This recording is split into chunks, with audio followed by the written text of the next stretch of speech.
How to make image transparent in Canva. Hello everyone, in this video I'm gonna show you how you can make an image transparent on Canva. Firstly, open any of your preferred web browser and go to canva.com. Log in to your account and tap on Create a Design at the top left corner. Once you do that, this kind of menu will pop up. Go to the option Custom Size and select the size of your canvas. Once selected, you will land to the editing page.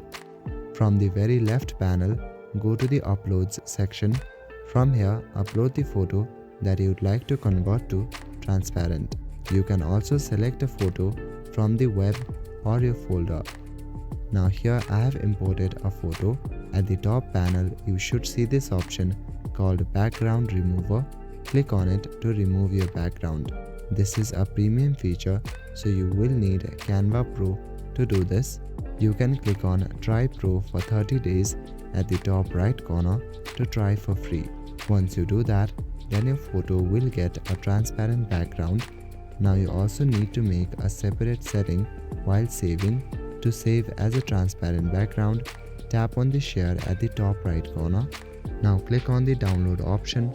Check the mark for transparent background. Now to do this also, you will need Canva Pro.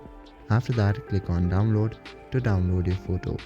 That is it for this video. I will see you in the next one. Thank you.